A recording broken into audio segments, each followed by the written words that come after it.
You're listening to Oilers Nation Radio, presented by the Nation Network. Subscribe for free on iTunes, Spotify, or wherever you get your podcasts from. Welcome, ladies and gentlemen. Oilers Nation Radio, episode 96. Episode 96. I am your friendly neighborhood bag milk here to host after a week off. I'm upset. I missed the Gene interview because of some construction at my house, along with Telus, along with road work, but I'll complain about that and hot and cold performers later. I want to welcome Tyler Yaremchuk, Nation Dan, and Rick here, who is looking great with that playoff quad. Yeah, we got a lot going on here, buddy. As always, I want to thank Sherwood Ford the Giant for help making this possible. Go check them out on Twitter at Sherwood Ford and on Instagram at Sherwood_Ford the Giant. As you can hear, the vehicle in the background at Dan's house is excited about the Sherwood Ford plug. Or whoever's house that was. That's mine then. Somebody's very excited about a Sherwood Ford plug, and I can appreciate that. Gentlemen, I want to start off today's podcast by looking at the man who was just named a Hart Trophy finalist yesterday, Leon Draisaitl, looking to continue his impressive season. He's already got the Ted Lindsay nom. He got the Hart yesterday. He's got an Art Ross in his pocket. I'm curious what you guys thought about the nominations. Actually, the same nominees as the Ted Lindsay for the Hart yesterday. Rick, I'll start with you. I find it hard to disagree with the guys on the ice choosing who the best player on the ice is. So anytime the writers, kind of veer off one of those answers, it kind of makes me wonder. You really can't question those guys. They're the ones out there all the time, right? So it's pretty much the guys I expected to see. Yeah, it's close enough that you don't have to put Connor in it. I think the NHL will want to have Connor in it on those off years when he's doing what he does. But on years like this, you don't have to put him in there. They've kind of done the same thing with LeBron a couple of years ago too, I think. So it's pretty much the same players I expected to see, and there's no complaints for me. Mr. Yaremchuk? Fully expected. Maybe Pasternak, but you can't argue at all with Panarin, McKinnon, and Draisaitl. If I had a vote, I'm not sure I would go to Draisaitl. I think there's a really, really good case to be made for Nathan McKinnon in this award. But great to see Draisaitl get more recognition. It was expected. I think if he doesn't come first, he's going to come second. And it was expected, and we'll see if he ends up getting it. I think he's a lock to get the Lindsay, though. Dan, what do you think? Yeah, I kind of agree with Tyler there. I think we should prepare ourselves for probably not winning the Hart Trophy for Leon. It's probably going to go to McKinnon. But again, it's been kind of interesting to watch this shift happen in the last few years, because I remember years ago when the Ted Lindsay Award was looked at like the second place prize to the Hart Trophy winner, and now it's kind of shifted, and it's even the Eastern folks saying that the Ted Lindsay Award is perhaps more important than the Hart Trophy. So yeah, I think the inclusion of Panarin is a little funny to me, just because we've talked about the moving goalposts that continue to alternate and move around as we go forward. Because correct me if I'm wrong, this voting happened prior to knowing that the Rangers were going to be in the playoffs. It would have been after knowing they were going to be a qualifying team, but in the qualifying playoffs. Yeah. So the moving goalpost still happening, and that's frustrating to see. I still I'm with Tyler on thinking that probably Nate McKinnon gets the nod. Draisaitl will be close, and Draisaitl wins the Ted Lindsay hands down. Well, that's what's going to be interesting to see. For me, personally, I believe that the Ted Lindsay is the award that you would want to win. I would rather have an award nominated by my peers, voted on by my peers, rather than one from somebody who just watches. I mean, the players that vote on the Ted Lindsay, obviously they're out there every single day. They know what it takes to compete in the NHL, and they know what it takes to have a season just like Draisaitl had. So I always tend to lean towards that one. And it's going to be really interesting for me, at least, to see if there is, of course, obviously we don't know yet anyway, if there's going to be a difference between how the players vote and how the media votes. That kind of brings me to a quote from a tweet. Daniel Nugent-Bowman from The Athletic yesterday tweeted out something hilarious that I want to bring up to you guys. Our captain, Connor McDavid, took a little bit of a shot at the media, which is pretty hilarious because normally Connor doesn't do anything like that. He says, from Nugent-Bowman's tweet, he says he doesn't have a lot of faith in the media's voting for the Hart Trophy, but he thinks the players will get it right and name Draisaitl the Ted Lindsay winner. So I just want to go around the horn quickly. What do you think about McDavid taking a little shot there? Do you like that kind of thing? Were you surprised? I was personally surprised because normally Connor just doesn't say anything like that. He's generally pretty calculated with his answers, so I loved it. I thought it was funny. Tyler, what do you think? Yeah, I thought it was funny. Like, I don't know, if people want to make a big deal out of it, they can, but we like to go, hockey players just say the cliches. They never give anything more than cliches. Oh, McDavid gave you a little bit of an honest answer there. I think it was a little bit tongue-in-cheek. I think he was just kind of having some fun, and that's okay. I thought it was funny. I got a chuckle out of it. I think that was the point. Rick, what do you think? Yeah, there's nothing wrong with it. It shows a little bit of personality, and yeah, I think he's more having fun with it than anything else. But as he's gotten older, he has a tendency to show off a little bit more of his personality, and with the goal against the Leafs and the finger wag and whatnot, you're starting to see a little bit more of who he actually is. Dan, last words. Embrace the heel. Heel Connor is a good heel, yeah, and it's not something that is not a quote that they overheard in the locker room. It's not him talking to Leon or one guy. He said that to all the media right to their faces, and I love it. I love it too. I think it's funny. Connor's the best player in the league, hands down, no question. Most electrifying athlete in the NHL, and just to hear him, like Tyler said, show a little bit of personality, give an answer that wasn't just a pre-planned thing. I love it. I wish the NHL had more of that, where guys actually gave their honest opinion rather than just, get pucks deep and all that kind of shit. So I personally loved it. Quickly, though, so we've already got the Art Ross, so I'm going to count that as one award for Leon. How many do you think he ends up with?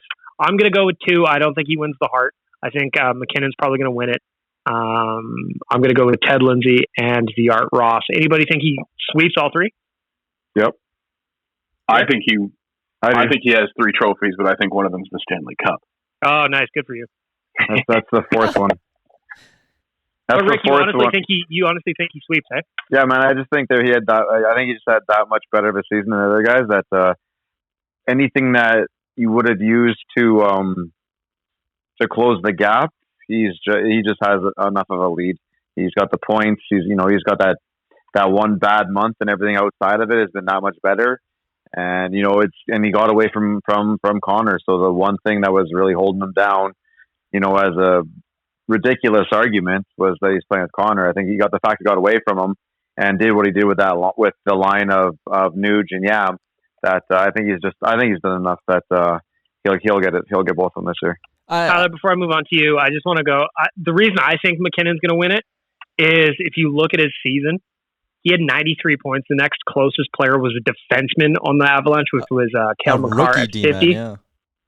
And then Andre Burakovsky was at 45 points. So to me, I just think more than doubling up the next forward in terms of production, I think that's going to win it for him. Tyler, what do you think? Yeah, words out of my mouth, big milk. Nathan McKinnon was so clearly the best player on that team, and Landeskog was hurt a lot. Rantanen was hurt for a stretch as well. Like, he dragged that carcass of a team to not just being decent or on the playoff bubble. They were one of the best teams in the conference still. I think McKinnon deserves a lot more credit than maybe he's getting from some people up in Edmonton here. So if Draisaitl loses the Hart Trophy race, it's not going to be a knock on Draisaitl. He had an incredible season, and I think the vote's probably going to be really, really close.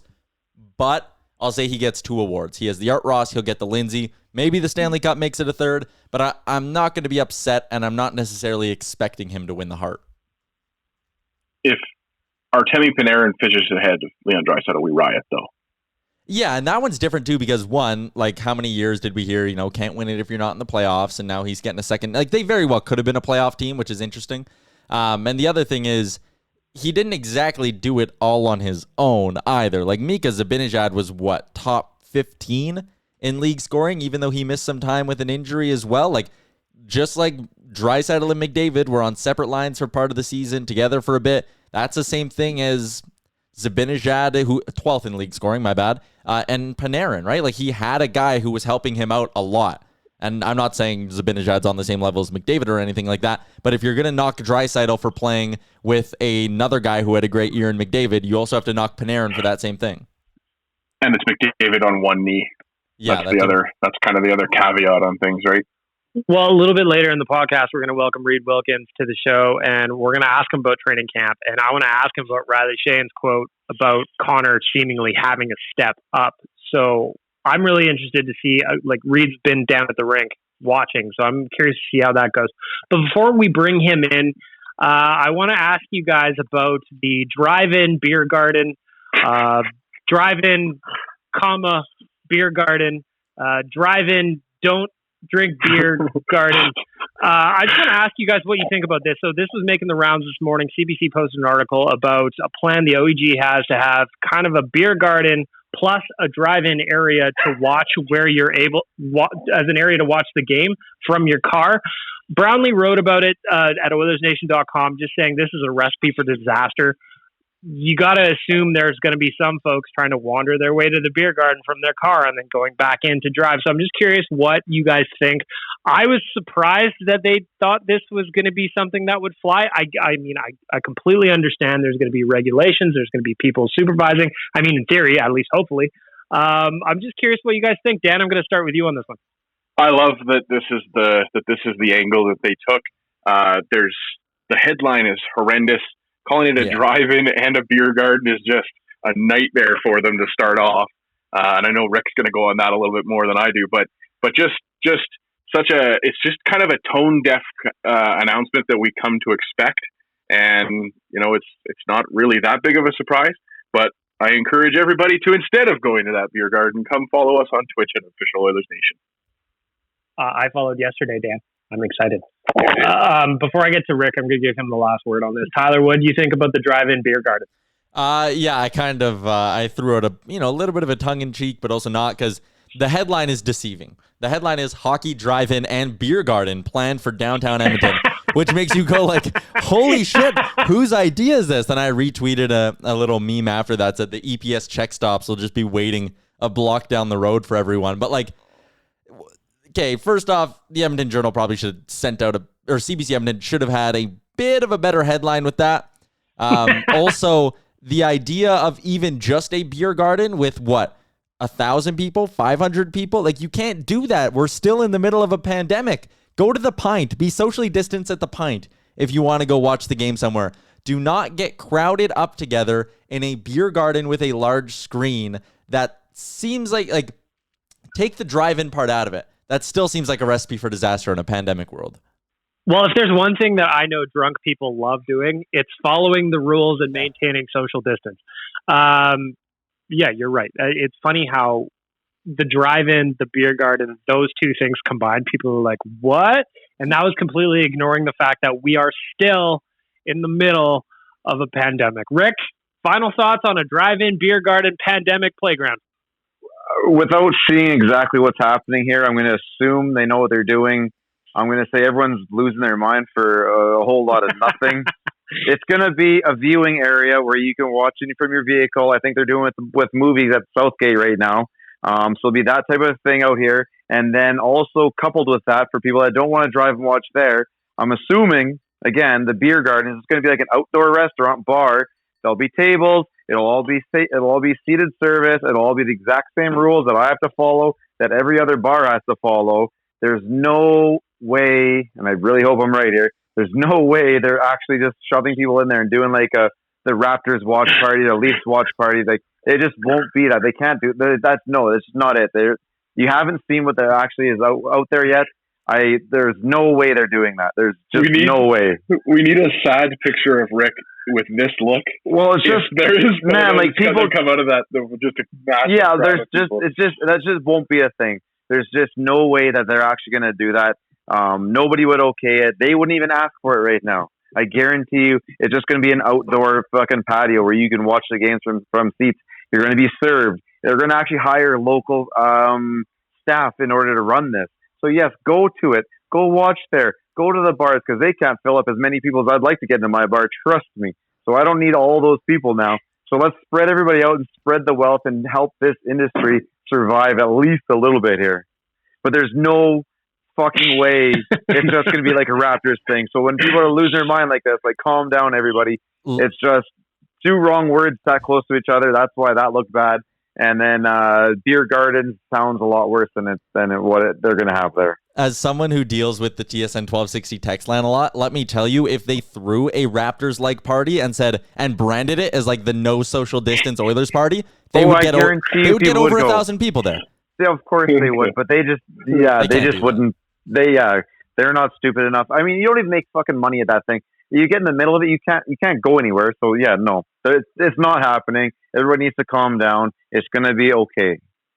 Obviously, there's details that still need to come out about how this is gonna work, like Rick said. But just again, the headline was hilarious. Yeah, the idea is funny, and we'll just have to wait and see how it goes. Because Rick is right. There's no way that any local health officials would allow this to happen in a way that we're all people wouldn't even. The business people wouldn't even do it. You get shut down so fucking fast, it'd be crazy. Dan, this is seems like a good opportunity for you to give a plug here, my friend. One more.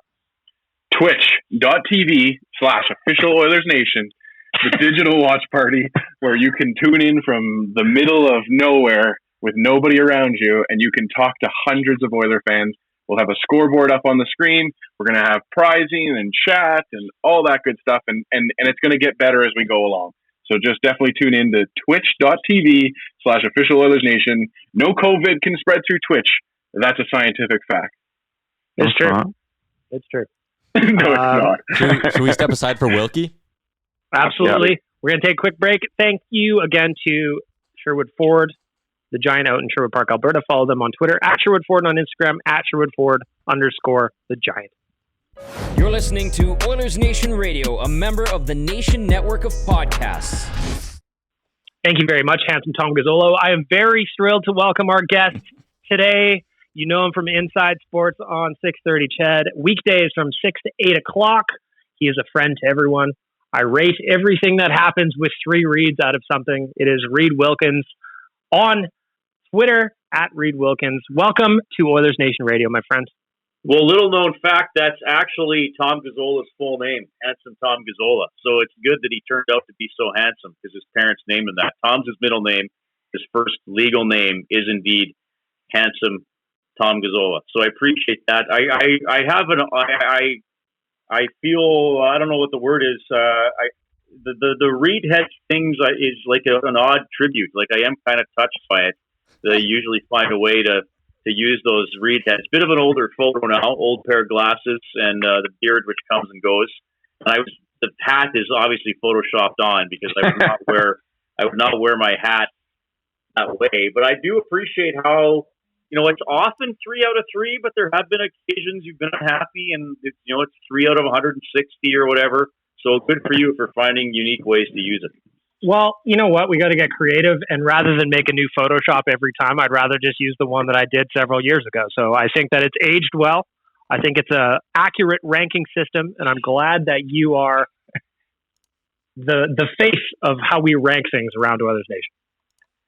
Yeah, it's quite a thing to have happened in my life that I've become a ranking system. Well, I imagine stars or whatever. It's my head. You and Rotten Tomatoes. That's right.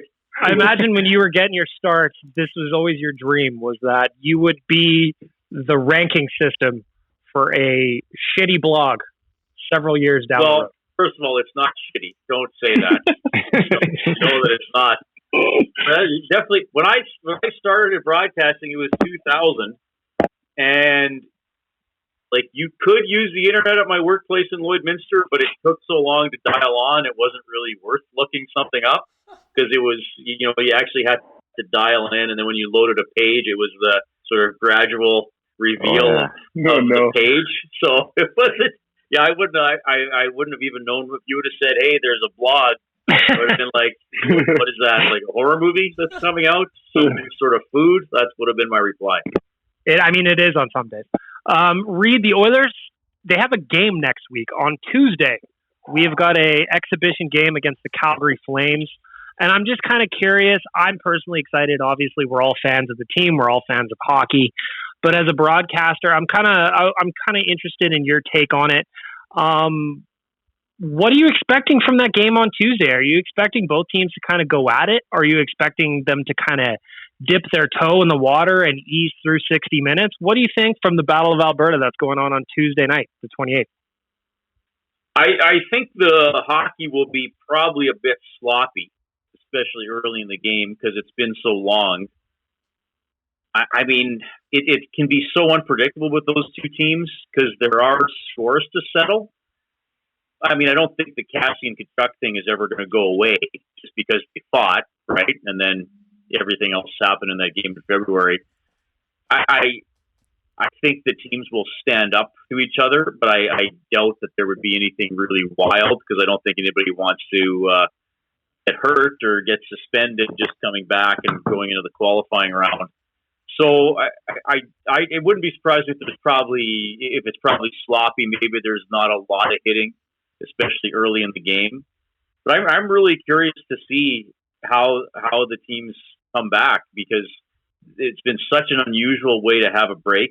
You know, a lot of players have said, look, I stayed in shape, but I had to build a home gym or I couldn't skate till, just before we came back. So it's really weird. I mean, everybody's coming back healthy and rested and over any injuries or bruises they had from the regular season. But I just think, the timing's probably going to be off. And yeah, they've been scrimmaging. But still, even watching the Oilers scrimmage, there's pretty good tempo to a lot of the scrimmage. But there are times where it's been like, in a game, like that's a body check, or that's like a big crash along the boards. But you're not going to be overly aggressive with your teammate. Do you think that the lineup against Calgary was what the players would prefer, or do you think that they would have just rather had a team that maybe they don't have so much of a score to settle kind of thing looming behind the matchup? Yeah, I don't know. I don't think anybody's been asked about specifically playing Calgary. I think they're just focused on getting themselves ready rather than specifically worried at this point. Now, maybe the day or two before the game, they might be thinking more specifically about the Flames. But even Dave Tippett has said a lot of the focus of practice right now has just been us, not, who are the Chicago Blackhawks? I mean, I'm sure they're working on things like that, but he hasn't been really overt about talking about it. So yeah, I don't know. I think that, probably better from a fan standpoint, better to play Calgary because more fans are going to watch, even though it's like just an exhibition game. And I think if it cranks up a little bit, that can only help going into the qualifying round. When we get to that qualifying round, Reid, what do you think the energy is going to be like on the ice? Like with no crowd to sort of get you hyped up. Like, do you think it's going to take a game for the players to sort of, get themselves into the mindset that like, oh shit, this is playoff hockey? I think it'll take a little bit because it's going to feel, and I know the NHL is doing things, and I'm really curious to see how it's going to look. I think I read today that they're going to have the cannon sound for Columbus when they're the home team. So there's going to be little things, but there's no doubt that first warm-up, and again, I guess that's good as having their exhibition game, but the first warm-up with no fans by the tunnel and nobody gathered behind the net and no kids to throw the puck to, and then even if it's pumped in noise when you score, if you're the home team, it's still not going to sound. It's still not going to sound the same. I think it's pretty quick, but probably those first couple goals, it'll be like, wait, what? Oh yeah, there's nobody here. Everybody's ducking because they don't know where the sound is coming from. Yeah, exactly. But I also think and Darnell Nurse said it a couple months ago when they first announced that this is the format they're going to do. He's like, well, you got a chance to win the Stanley Cup. It's still the playoffs, so that whichever team handles it and doesn't get too bothered by it being a different environment, those are the teams that are probably going to go deeper. Well, Darnell Nurse talked about you get the chance to win the Stanley Cup, but then there are some segments of fans, Reid, and I'm curious your opinion. What do you think about the idea of an asterisk on this particular playoff season? Because for a team like the Oilers, they actually have to win more games to win the Stanley Cup this year as opposed to a normal year. What do you think about that kind of idea that somehow this year's playoffs will be diminished based on circumstance? I don't agree with it at all. I don't think there's any diminishment. I mean, yeah, things are different, but I mean, there used to be 6 teams in the league, and you only had to win 8 playoff games to win the Stanley Cup. We don't discredit the Canadians winning 5 Stanley Cups in a row. I do. You have really good defense. Okay, well, you do. But I mean, the best around, even since they've gone to 21 teams and more, the first round used to be best of 5. You used to have to win 15 games instead of 16. I think it's always going to be remembered as a different year, especially by everybody 10 years or older that's really going to have a strong memory of everything that happened. But the circumstances are the same for every team. The benefits for Toronto and Edmonton of playing in their home rinks are going to be quite limited, I think, because they're still going to have to stay in the hotel. Sure, they might know the odd bounce or two off the boards, but other teams are going to pick up on those pretty quickly. So to me, the champion will not be diminished at all. Everybody's going into the same circumstances. It's not like, 8 teams have been playing the entire time, and then we're going to throw in all these other teams that didn't think they were going to have a season. I mean, it's a completely level playing field. As you referenced, if it's one of the qualifying round teams that wins, that's a 19-game Stanley Cup as opposed to 16. So I don't think you can diminish that. It's just strange circumstances. But to me, the Stanley Cup is a Stanley Cup. It's a grueling, arduous tournament, and whoever survives is truly the champion.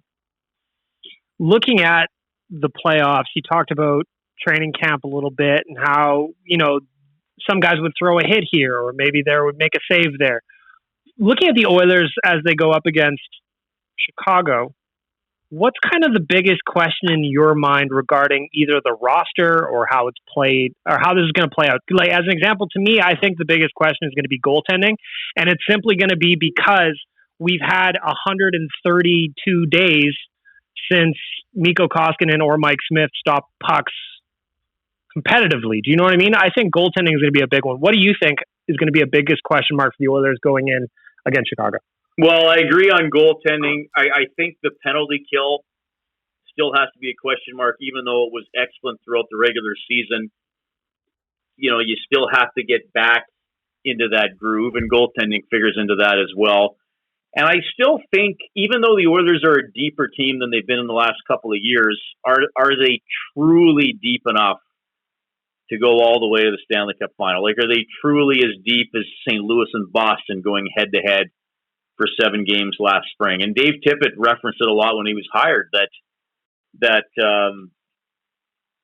both St. Louis and Boston started their fourth lines in Game 7, right? So Berube writes in his fourth line, and Boston comes right back with their fourth line and say, yeah, we can go head-to-head. Certainly the Oilers team that was being coached by Hitchcock late last year wouldn't have had that.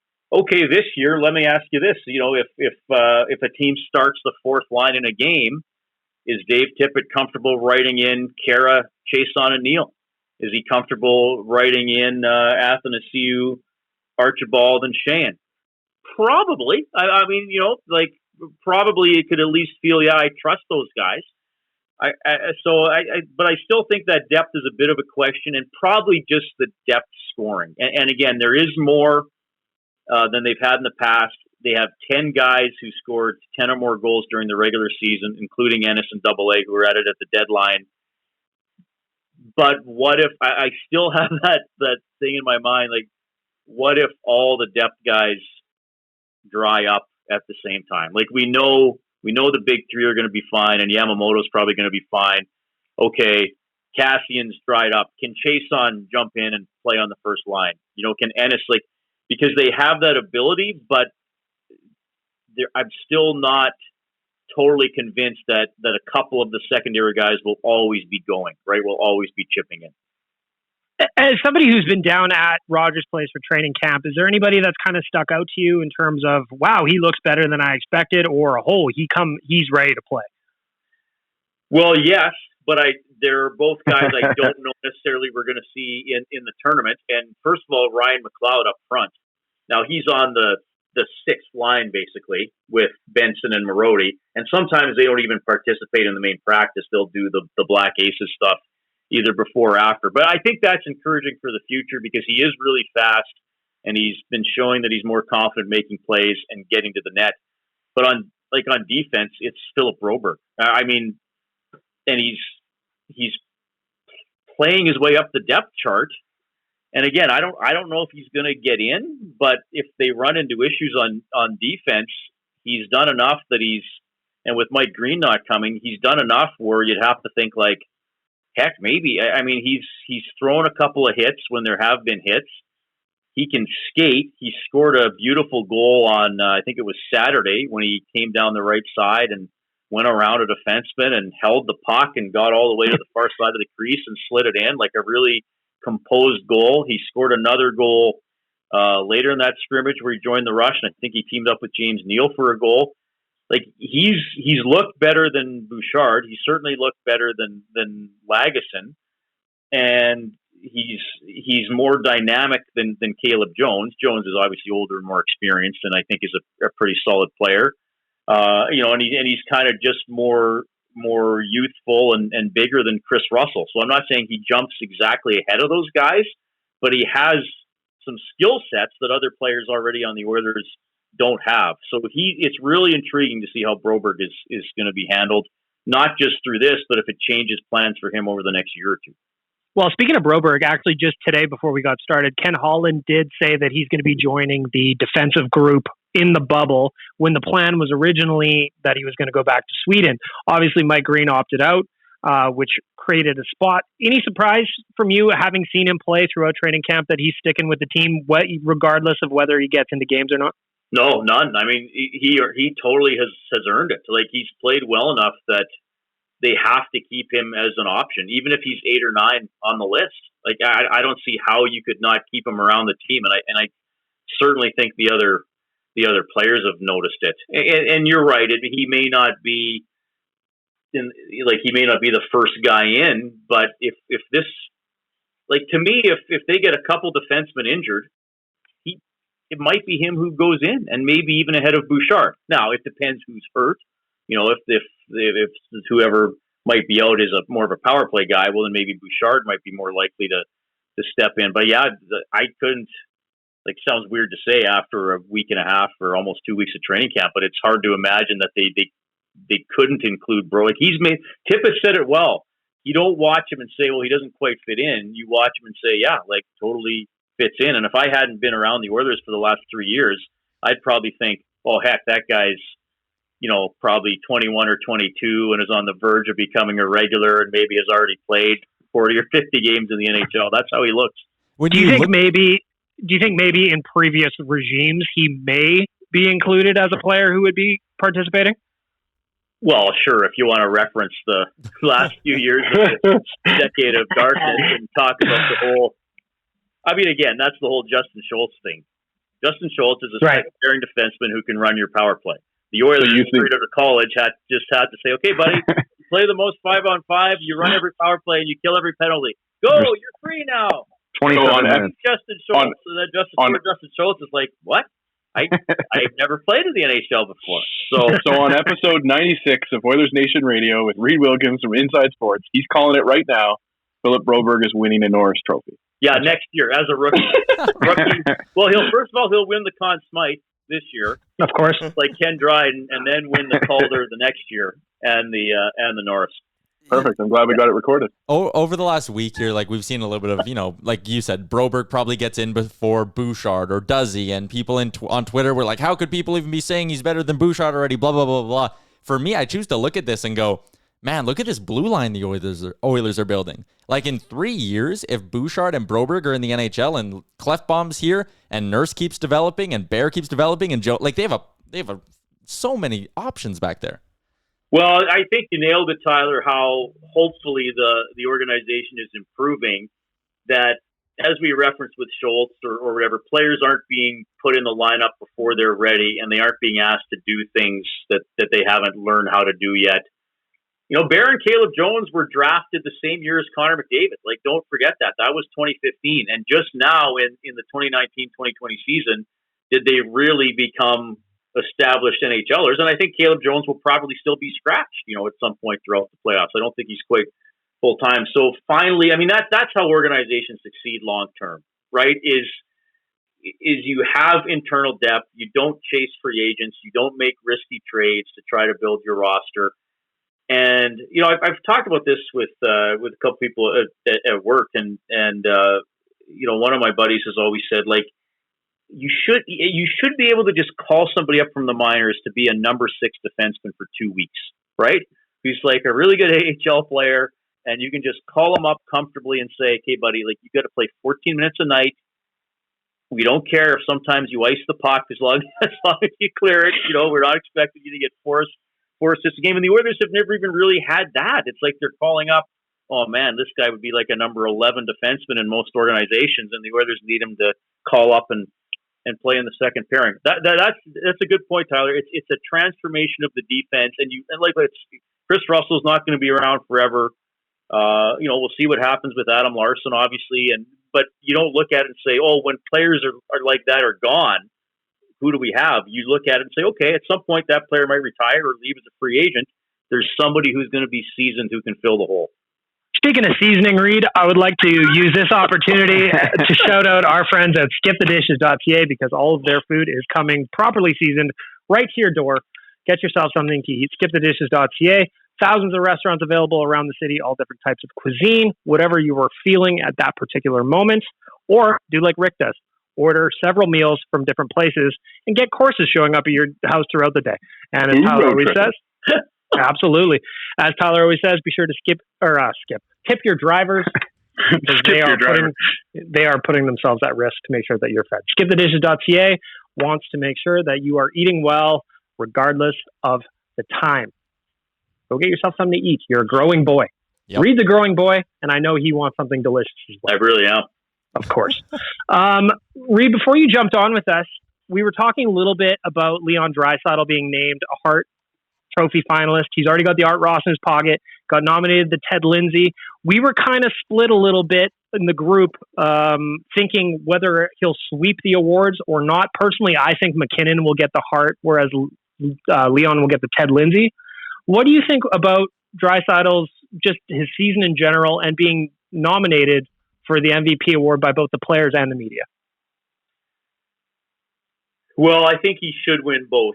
And now I saw every second Draisaitl played this season. I didn't see every second that McKinnon and Panarin played. They certainly are awesome players. It's funny how important plus minus is all of a sudden. Like, yeah, hadn't we all decided that it was a relevant but not high end all to be all stat? And now what did you wind up, -7? And now it's nobody with a minus has ever won it. Well, okay, that's fair enough, I guess. But I just think he won the scoring race by quite a bit. And the second place guy was a teammate. So by the players who weren't his team, and the goals and points still matter. That's what frustrates me a little bit sometimes. There's all the advanced stats and stuff are very interesting and they're important. And I think they're interesting ways to evaluate players and maybe separate players that you might think are similar, but maybe, look what this guy actually does. But it's still all about scoring goals and helping other players score goals. And nobody in the NHL did that better this year than Leon Draisaitl. And by the way, power play goals also count. The Hart Trophy is not who's the best 5-on-5 player in the National Hockey League. It's who is the best hockey player, and the power play is part of that. And stepping up when your captain and best player is hurt is part of that. And, taking a team that probably has kind of a middling roster outside you and a couple other guys into the playoffs is part of that. So I don't see how, the Rangers aren't that great. So Panarin obviously didn't do as much to lift up his team as Draisaitl did to lift up his team. I think McKinnon would win it if it's not Draisaitl, and he's obviously a great player. But you watch Draisaitl play. And if people want to say, his 5-on-5 and pick away at little things, okay, let's look at the little things he did. He often took important faceoffs in his own end late in the game. Did he kill a ton of penalties? No, but 3-on-5. If the Oilers were 2-man short, he went out there. So the coach is looking down the bench and thinking okay, we're in the worst possible situation we can be in a hockey game, down 2 men, legally. Who am I going to put out?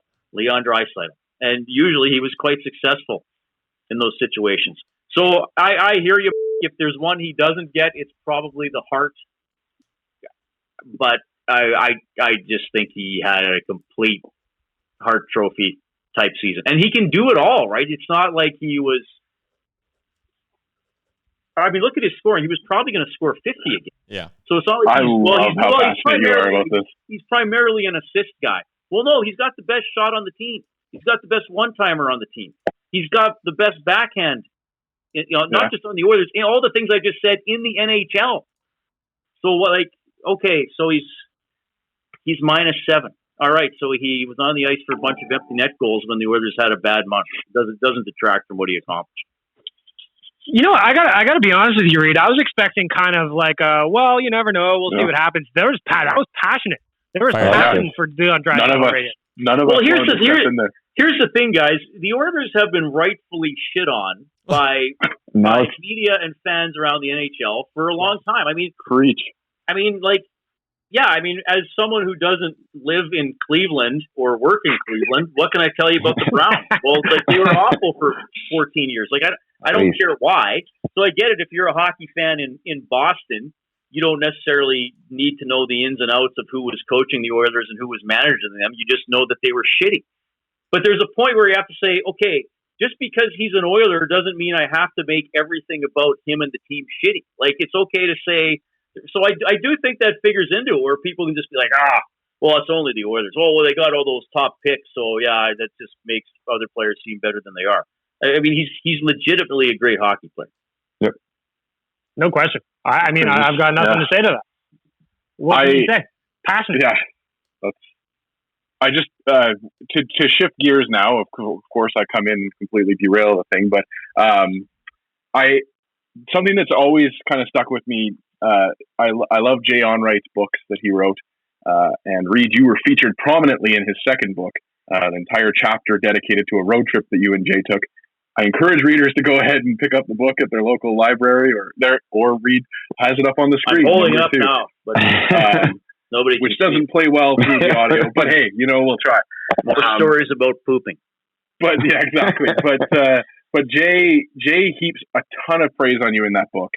And I think that everybody in this chat as well will say the same kind of things. But Jay, to paraphrase, he said you're the most knowledgeable sports guy there is. You said that any job that you didn't get had nothing to do with your skills or your knowledge. He goes a little bit backhanded with it, and I completely disagree with that. You are apple juice is actually a good drink. Of course it is. But what's it like to hear that from a fellow broadcaster, somebody who's been around and seen the America side of sports broadcasting and all that good stuff, and still believes that you're the most knowledgeable guy out there? Well, he's being a good friend by saying that, because I'm not the most knowledgeable person out there. But yeah, first of all, it was interesting to read that chapter, because once when I visited him when he was in California working for Fox, one night he said, I'm doing a chapter on the road trip. And I was like, yeah, that's fine. And so one night we sat on his balcony for about an hour with a beer each, and just he just said, okay, just tell me everything you remember. And he made notes, so he could incorporate them into what he remembered. I reread the chapter today, and some things I think are not exactly as I remember them, or maybe a little bit exaggerated. And I forgot how much the apple juice stuff really bothered him, but that's kind of interesting to read. But it was Jay's been. He's one of my best friends, but he's been important in my career because I was his practicum student, so I did learn a lot from him that summer in Saskatoon, and he's always been. Just a good ear for career stuff. And I've talked about it with you guys before too, in other interviews I've done. My career really didn't look like it was going anywhere. And again, I kind of hate saying that, because Lloydminster is a great place to live. It was a good station and all that kind of stuff. Heck of a border town. But it's probably the best border city I've ever lived in. But by the way, Flin Flon is a phony border city. They can take their Blueberry Festival and shove it. Yes. Anyway. So it was nice, some of the stuff that he said. It was a little the first time I read the book, it was a little it felt a little raw for me reading that chapter, because it brought back a lot of I guess some disappointment, and that was such a crazy time. I don't think he put it in the book, but also that same day, that's one part that's not exaggerated. He was shitting, and I went down to check my email in the hotel, the kiosk, because I didn't have a smartphone you could check your email on. And I got this email saying I didn't get this job that I'd pretty much been told I was going to get. And I just emailed my boss in Lloydminster and said I had 2 weeks left on my vacation, and I said, sorry, I'm not coming back. And I felt shitty because he was the only news director I ever had there. So that part's totally true. But also that day, my uncle passed away.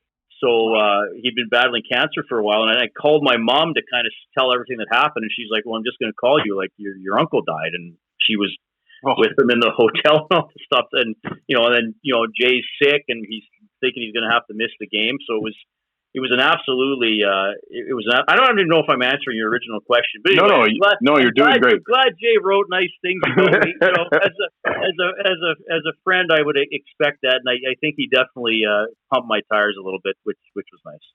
Well, this is all just to lead us into the second thing, and I'm kind of putting you on the spot here, but in the book, it mentioned that you do a pretty spot on Chris Cuthbert representation. And I know you don't need to go to the psychopath level, but I was wondering if I could put you on the spot and maybe you could give us a little CC leading us into the bubble and give us that play-by-play. Well, I haven't done it for a while, and he was just on my show 2 days ago, so I kind of hope he never hears this. But it's pretty simple. It's just a high voice.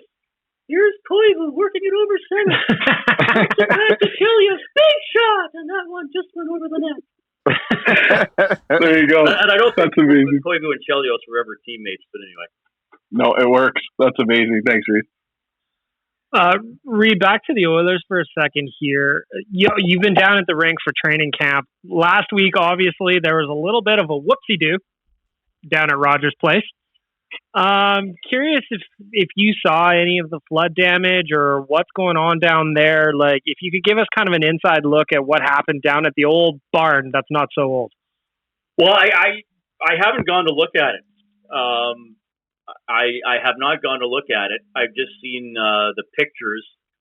I mean, I could go look at it, but where I've been going to watch practice at the downtown community rink, you'd have to like go kind of the long way around.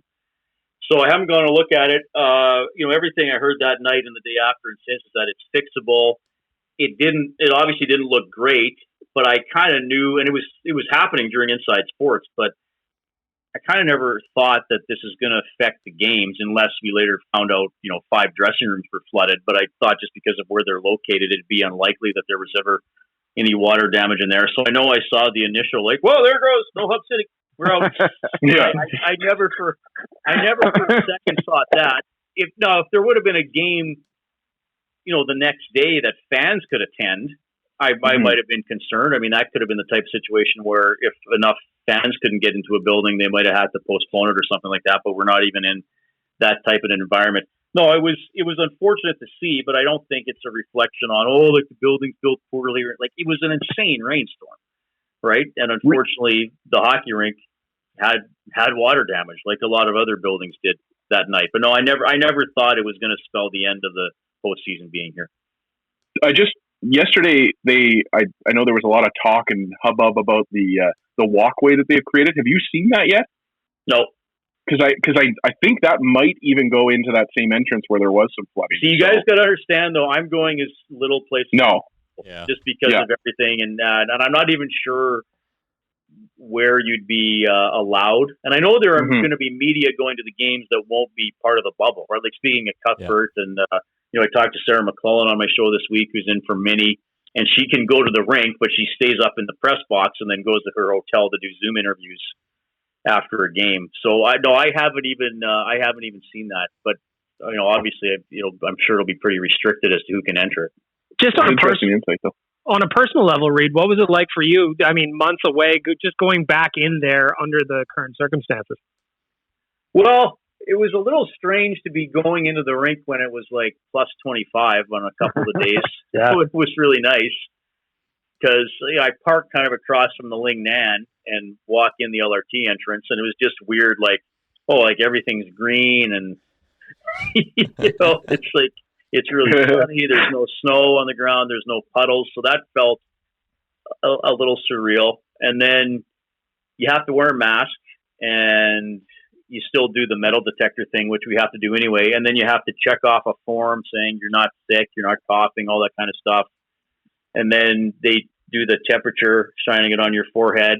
to make sure it's not too high. So that's kind of the first couple of days. It's like, oh yeah, this is part of the drill now. But then once sitting watching practice, like I kind of did take a moment to think, well, okay, like this is the job. I mean, I'm watching Zach Kassian skating around and drills and looking for little things possibly to talk about or report on. So you kind of just get back into the groove once you're in that environment. It's almost like a muscle memory type thing, though I know it's not, not a sport, but you just kind of like, okay, this is what I'm doing now. Everything, I couldn't go the first day they were in Rogers Place. And unfortunately I couldn't go because I had some things already lined up that I couldn't get out of. So I've only been in the downtown community rink part. And then I usually leave practice a little early and I come home because I live relatively close to Rogers Place and I just come home and do the Zoom calls from here. So the routine is different, but my mindset through all of this has been sort of like, why complain? Like my company set me up. My company set me up at home. I mean, it's nice sometimes to go up to a player and get some extra info or do a one-on-one, but we can get the tape we need. And I'm pretty lucky that I live close to the rink. So it feels different, but I feel like it's just some adjustments to the routine just to get used to. One concern I've seen pop up on Twitter a little bit, just because, like you said, it is summer in Edmonton. I know it's different for practice and it's not the same intensity as a game, but have you noticed anything with the ice being weird, or does everything look normal, puck hopping around or anything like that? I haven't noticed anything like that. No players have said anything like that. I'm not sure if anybody's been asked specifically, but I think the ice is going to be fine. And, it'll be hot here in August sometimes, but it's not going to be that mugginess like in Dallas, right, that messes up the ice. I probably on the days there are triple headers, maybe that would be a little more concerning about the ice, but I haven't noticed anything unusual or players falling or anything like that. Hey, Reid, is the qualifying round, is the overtime like all playoffs or is the overtime shootouts? No, the overtime is playoff overtime, not the round robin games. Yeah, not the round robin, but the other ones, not right? Calgary. Yeah. But yeah, no, the other games are playoff overtime. Okay. So if the noon game, the noon or 12:30 game in Edmonton goes to 4 overtimes, then they would announce a start time for the round robin game, which is always the middle game if there's a triple header. Okay. And then they would have to say the 8:30 game is now going to start at midnight. Like it'd be like the U.S. Open tennis, right? Where sometimes it's like, oh, the two best players in the world are starting at like 11:30 Eastern time. But on the games that are double headers, they'll have a little more leeway. But yeah, the triple header days, there's the potential the 8:30 game could start. Who knows? Tomorrow. Late. Yeah. You would think they would almost just be like, hey, like screw it, we're pushing the round robin game to tomorrow or something like that. But it's interesting to know that they would just kind of keep shoving things back like that. Anyway, just a question I had. Yeah, no, that's a good question. And I don't know if they, because the round robin guys are spaced out a little more, so I don't know if they would do that where they'd say, okay, we're now going to postpone this game to tomorrow. I don't know if the teams and the players would like that though. It's going to be interesting to watch. I think it's going to be there's going to be a lot of weirdness and a lot of excitement combined together with just the circumstance. I'm really looking forward to it. It's going to be a very interesting and unique experience no matter what happens. And it's going to be fun, I think. I really appreciated the insight that you've given us, Reid. Like, I didn't know that about the media and stuff. What's that? I didn't know that about the media and stuff. I appreciate you giving us that kind of insight. That's neat. Yeah, it's pretty exciting. I get to sit by Bob Stauffer. Oh, that is very exciting. Wow. So we always wrap up our podcast every week, Reid, with the Oodle Noodle Hot Cold Performers. Basically what it is we look at the last 7 days in our lives, talk about the good things and maybe the not so good things. Or so in sports. You can have a sports answer. Or in sports, whatever you want. Originally this all had to do with the Oilers, but then a little pandemic kind of interrupted things and we had to switch gears a little bit. If you head into any of Oodle Noodle's 13 locations for dine-in or takeout orders, they are donating 10% of those orders to local charities and initiatives. So go out and support them. They have a 14th location opening up later this month in the Hamptons in the Deep West. So that'll be 14 locations in and around the city. Go get yourself something to eat and know that you're doing your part to support a great cause as well. As we always do, Reid, we start with the veggies, if you will. So we look at our cold performers of the week just to give you a taste of how this goes. My friend Nation Dan is going to start us off with his Oodle Noodle Cold Performer of the Week. Well, it's I feel like it's been everybody's cold performer at some point during this pandemic, but it's this weather we're dealing with. How about a thunderstorm every day? Can we get a break here? Edmonton's monsoon season is my cold performer of the week. Oh, that's cold. Rick, we even have buttons. That's right. This is a very professional podcast, Rick. Very. Rick, your Oodle Noodle Cold Performer of the week. This is gonna be a little more broad spectrum, but it's the comment sections of everything. I don't care what the situation is. You can have different opinions, no problem. Sit down, have a different opinion, have a conversation, no problem. But get over the bullshit, the name calling, and the this, that, and the other, and just escalating things to a different situation, to something that just makes social media so ugly that it does not. It's meant there to be for fun, and it's just ruining everything. Okay, Snowflake. Worse. That was perfect. Mr. Uremchak, your Oodle Noodle Cold Performer of the week.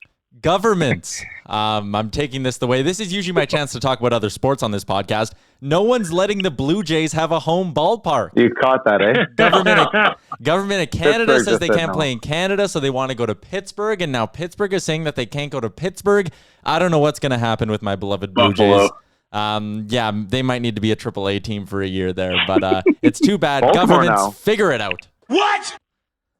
It is the Toronto Blue Jays of Buffalo. Yeah, that's the rule. Now to our esteemed guest, Mr. Reid Wilkins, your Oodle Noodle Cold Performer of the week.